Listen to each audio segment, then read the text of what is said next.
of the day. When you get an opportunity in this game, you make a play. The playmakers on three. 1, 2, 3. Touchdown, Kansas City! The Chiefs are right in the thick of it, baby! Well, hi, everybody, and welcome to this edition of Defending the Kingdom. Mitch Holthus with you, voice of the Chiefs, along with Matt Stat himself, Chiefs reporter Matt McMullen. And yes, if you think we're back in 2020 protocol, we are. And that's why Matt and I are coming to you via Zoom and not in studio. The memo came down over the weekend. Man, I'm just going to be, and by the way, our Defending the Kingdom podcasts are brought to you by 360 Vodka, Kansas City's hometown vodka, the official vodka of the Kansas City Chiefs, perfect for the holidays. Just be responsible. But Matt, you and I were going to chill out this weekend. Man, I couldn't wait. Exhilarating victory over the Chargers on a Thursday night. I thought, you know what? I'm just going to forget the world. And then Friday, a memo comes down of like, and so that's where we're at, man. We're in the 2020 realm. That's okay. We'll, as coach would say, we'll power through it. Yeah, we'll power through it. Never a dull moment in the NFL, right? And yeah, amazing victory on Thursday. It was incredible. You and I couldn't stop smiling even until that wee hours of the morning flying home. I crawled into bed at like 4:30 in the morning and I still couldn't sleep. I was so pumped up after that win. But yeah, we're back, in 2020 mode for the most part. And it's for the best, I think. We want to protect our team. This team can accomplish a lot this year. And if it's small sacrifices on our end of having to be remote and virtual, really no big deal. I'm looking right now at GEHA Field at Arrowhead Stadium. That's my view. I'm in the national radio booth in the press box. So it could be worse. So you're doing national radio for this game on Sunday. That'd be big news. Walk me through some of our folks that have checked in around the world that are Defending the Kingdom listeners and viewers. Yeah, so we got a whole bunch because we didn't do a show last week. So we have 2 weeks worth, basically. So I'll start with Bill in Ecuador. What's up, Bill? We have a fan in Germany. We have Andy and Agnes in the Philippines. So Andy is from Blue Springs originally, met his wife in the Philippines, has since converted her. He says that because of the time difference, they can't really cheer too loud because it's like 4 a.m. when Chiefs games are on. But, when the moment calls for it, they cheer pretty loud. We have a fan in Mexico, Mark in Canada, and then Lamont in Perth, Australia. Then a whole bunch just all over the country. So bear with me here. Get comfortable, Mitch. So remember the two brothers that we called out in Australia and Vietnam a few weeks ago? So they reached out to me and they said that they'd be remiss if their parents weren't recognized because their parents are huge Chiefs fans. So Adrian and Becky Schottenkirk in Overland Park. Pretty cool story here, actually. So Adrian was in the Army. So they watched Super Bowl IV way back in the day in Germany, stationed abroad while he was in the Army. So pretty cool stuff there. John in Westfield, New Jersey. His dad had season tickets when the Chiefs first moved to Kansas City. Porter in Iowa, Kevin in Haverhill, Massachusetts, Jeff in Jackson Hole, Wyoming. He was born in Pittsburgh, Kansas, and grew up in Olathe, but has been out in Wyoming and Colorado, that general area, for about 30 years now.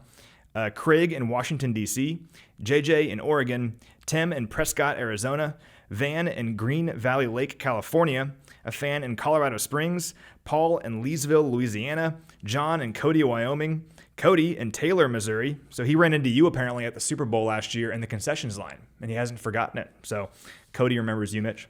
We have Kyle in Shin Chin, Kansas, Mason in Northeast Kansas, Shelly in Salina, Kansas. We have a fan in Carthage, Missouri, a fan in Hannibal, Missouri. Derek, listening from about 60 miles southeast of where we are right now at GEHA Field at Arrowhead Stadium. Julio in South Kansas City. He travels all over the place, though, and takes us with him whenever he travels. And then lastly, Mitch, we have Tristan in San Diego, but he grew up in Phillipsburg, Kansas. Ooh. Yeah. Look past that. We're all, the Chiefs Kingdom is so uniting, although Phillipsburg, the arch rival of Smith Center, just 30 miles west. You've been to Smith Center, you know the geography, but hey, yeah. We'll look past it and keep repping the Chiefs in SoCal, because San Diego is where we've gained a lot of fans. With the Chargers moving to LA, San Diegans aren't exactly fired up about LA, so they've adopted the Chiefs. So we'll take them. But let's deal with we got a 2-part Defending the Kingdom here. And the first part is what has been the strong winds blowing throughout the Chiefs Kingdom since Monday, quite honestly. And that has been the group of folks that have been put on the group of players put on the COVID-19 list for testing positive. That's where we're going to start. Now, there was some good news. Now, with Defending the Kingdom, we know it's not a live show. It has to have a shelf life over several days and sometimes weeks and months. But we would tell you we are taping this on a Wednesday afternoon. We do know L'Jarius Sneed is back from his bereavement leave from his terrible situation in Louisiana right before the game against the Raiders. But also Willie Gay Jr. and Josh Gordon back from that COVID list. That's good to have him back on the field. How encouraged are you by that news? Well, it's great news. I mean, if you look at yesterday, so on Tuesday, when the list just kept piling up, all you want is some good news, right? And you just want to hear news about guys coming back, guys getting healthy, guys rejoining this team, because we know what this team can accomplish. When this team is at full strength, hitting on all cylinders like they are right now, I truly don't think anybody can beat us right now. So you want to have all your guys, particularly in the home stretch here. So to get Willie Gay back, to get L'Jarius Sneed back, and Josh Gordon back is all very exciting. Willie Gay has been so good this year, just as a every down linebacker. He can run laterally, sideline to sideline. He can cover with the best of them. Had that interception on Daniel Jones several weeks ago against the Giants. But he's also good in run defense. So having Willie Gay in the second level of that defense is so huge going into the Steelers game against a guy like Najee Harris. Getting Josh Gordon back, we don't know the status of all our pass catchers, guys like Travis Kelce and Tyreek Hill. So Josh Gordon, the last time we saw him on the field, he scored a touchdown. So maybe he can build on that performance after coming off the COVID list. And then L'Jarius Sneed, you know, this is one of those situations where it's so much more important than football. We wanted him to take his time to be with his family, to do what he needed to do. But then it's so great to have him back, to welcome him into a team environment where these guys can support him and lift him up. So for him as a person, I'm so glad that he's back. But also on the field, he's arguably this team's best corner. Very excited to have L'Jarius Sneed back in the fold too. Yeah, just a terrible situation for L'Jarius and his family, but prayers and thoughts as he recovers and his family deals with the situation in northern Louisiana. Okay, now we hope it was the apex of the matter, but as of Wednesday morning of the week of the Steelers week, there were 16 players on that COVID-19 list, 13 active members, and then 3 members of the practice squad. We mentioned 2 guys come back off that list with Willie Gay Jr. and Josh Gordon. To me, though, and that memo that came down this weekend that kind of changed the relaxation time was the new protocols put in place for the most part. And it's complicated. It talks about CT levels. But overall, to summarize, and I'm going to get your reaction to this, that it is a much easier path to test out to get back onto the field, meaning basically 2 decision boxes here. Is a player symptomatic or asymptomatic? B, is a player vaccinated or not vaccinated? And if you can check the asymptomatic box and the vaccinated box, there's a pretty quick path to me to get back on the field, again, hitting the right CT levels and doing the proper testing. Yeah, and we're not going to pretend to be doctors or scientists, but this is where we lean on Rick Burkholder, who's, of course, our Vice President of Sports Medicine and Performance. He knows what he's doing in this space, and he trusts the science, and he follows the science, and I trust and follow whatever he thinks. And he's actually been one of the influential figures who have helped kind of construct and create what the league protocols are. So we're lucky that we have a guy like Rick and his amazing staff kind of leading this and spearheading this and getting us through it. And the reality is, in the era that we live in right now, this was probably going to happen at some point. Just when it happens, you want to have the right people in place, like we do with Rick and with our coaching staff and Coach Reed, to get through it and to make sure it doesn't get too crazy and become a situation where you can't field the team. The good news is we have the staff in place to make sure that doesn't happen, to make sure guys get healthy, they get back, and that when they get back, they're ready to go. So at the end of the day, I just trust Rick entirely on this. I know you do too, and he'll get us through this. And again, it was bound to happen eventually. I'm glad it happened after a big win, and we're going into the home stretch here with a little bit of leeway, but just looking forward to getting past this, getting through it, and we have the guys to get us through it. Yeah, let's deal with Rick first. It's still archived. You can find it however you find the Defending Kingdom podcast, whatever you use, whether you're on YouTube or Spotify or any place else as you can find it. It is archived. You can do a search engine, look on YouTube, let's say. You'll find it. It's called The First Foe. It's an episode that we did with Rick at the very beginning of the 2020 season. Before we mentioned that the biggest challenge to the Chiefs last year if they were going to repeat the Super Bowl championship, get back to the Super Bowl, win another AFC championship, was not necessarily the opponents. Yeah, they were next in line, but it was the coronavirus first and foremost. Let's take it from there. It would be good for those of you that are watching and listening to us on this episode to go back and find that episode and re-watch it and listen to it, because it's revealing. But Matt, I didn't think the biggest challenge would be in week 16 of the 2021 season. I mean, we're 16 months after that episode, and here we are. And I'm with you. Rick is the Chiefs' emergency disease infectious disease emergency response leader. He's also one of the top leaders in this league, as you alluded to, in helping with the protocols and trying to mitigate the coronavirus. But too, Dr. Sills takes his calls, right? I mean, he's got a big influence, and to have him in our fort leading the way gives me as much comfort as I could possibly have in an uncomfortable time and world. Yeah, couldn't agree more. And that's all we want, right? I mean, you and I, we live and breathe this stuff. All we want is for the team to be out there and to find success. And in order to do that, they have to be out there. So to have our crew and our athletic training staff, not just helping with the coronavirus, but also getting these guys on the field after injuries, things like that. Those are little hidden things that maybe you don't appreciate as much unless things like this are going on. But we have a tremendous staff in place that is helping us get through this and make sure it doesn't get any worse. And that, in a couple of weeks, we can look back on this and say, hey, they really handled that well. Like, that's where we're so fortunate, I think. The other thing, and you mentioned, is the leadership of Coach Reid. Time and time again, I've seen him handle flashpoints. I see him handle, he's a troubleshooter. He fixes it. 2014, 0-2 start, winning season, 9-7. 15, 1-5 start, 10 straight wins, first postseason win, first time in 22 years. 2017, losing 6 out of 7 games, still winning the division. 2019, we remember parades and confetti and Travis Kelce bringing up the Beastie Boys.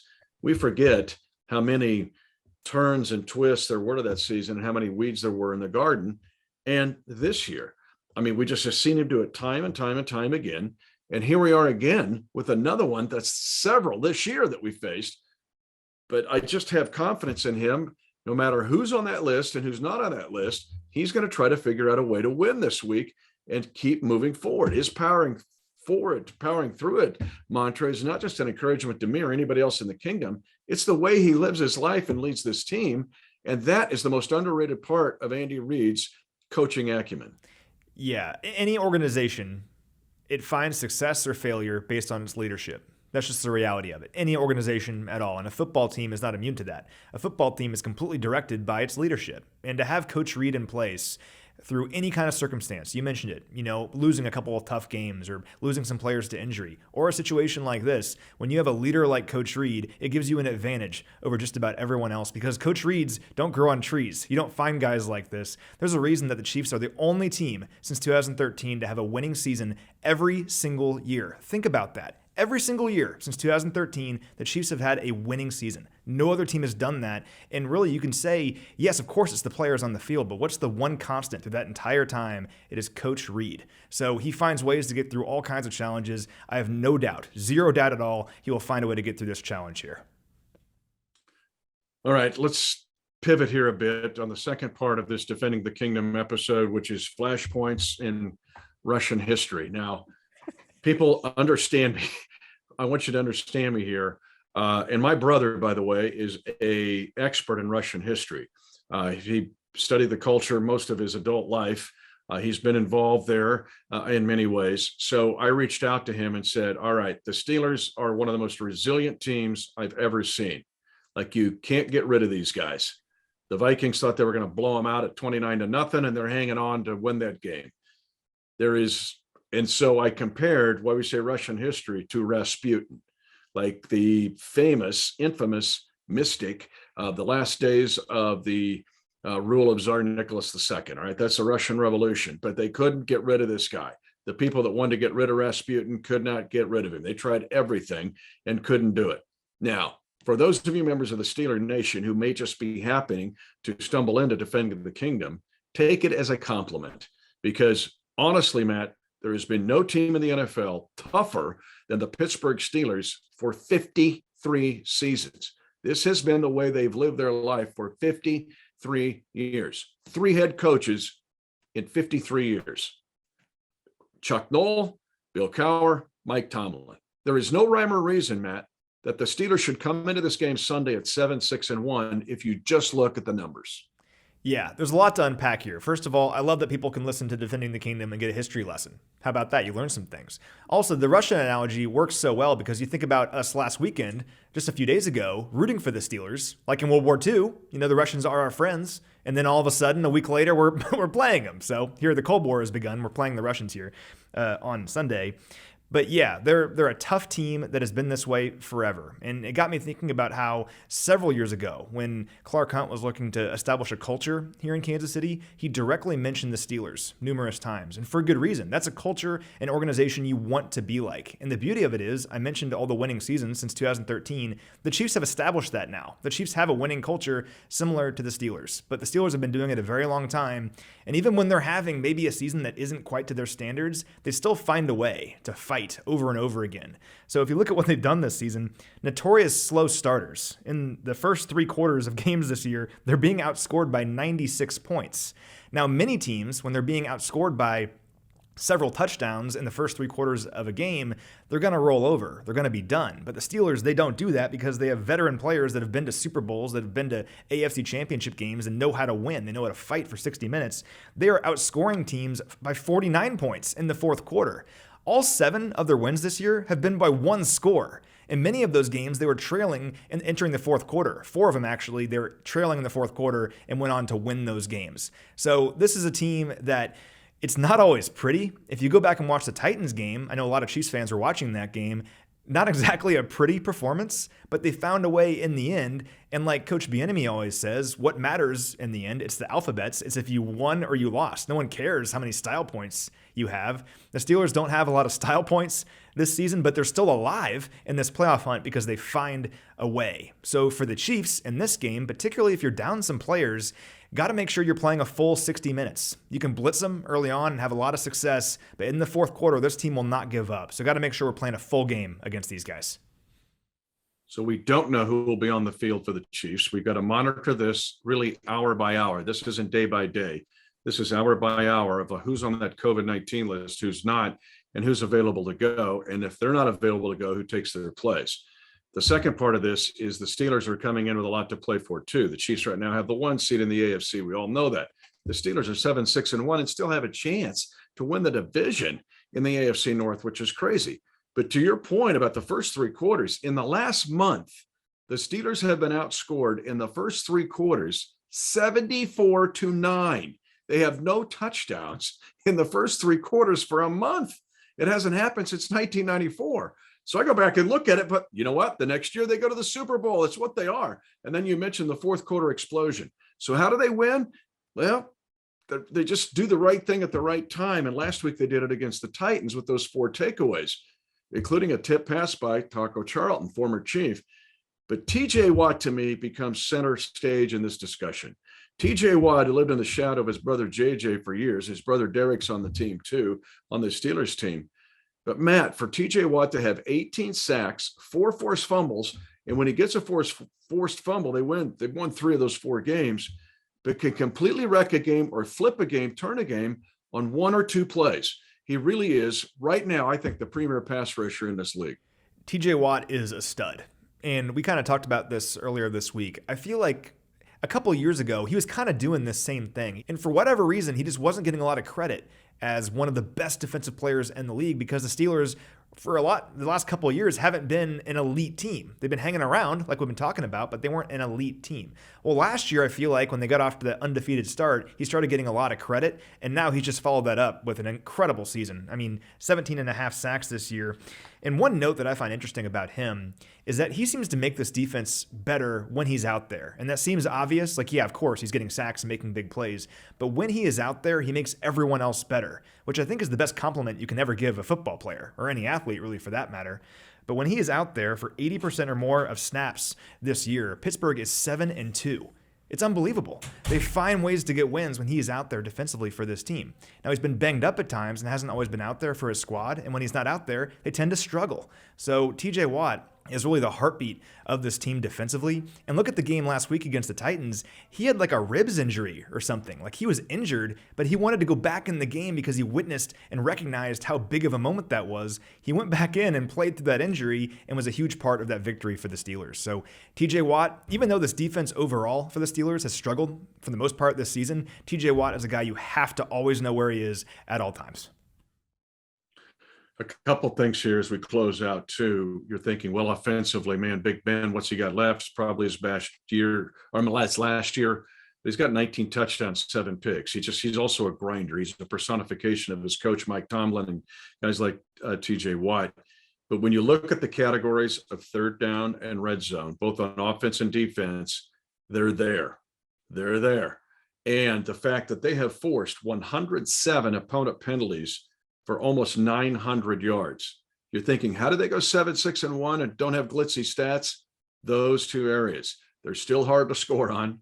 They'll get their scores if they get a shot in the red zone, and they'll force you into mistakes. Not only turnovers, but you've got to play discipline for 60 minutes against these guys. I don't care if you get a big lead. It does not matter. Call the Titans, call the Vikings, and call the other teams, the Ravens that played these guys and have to hang on.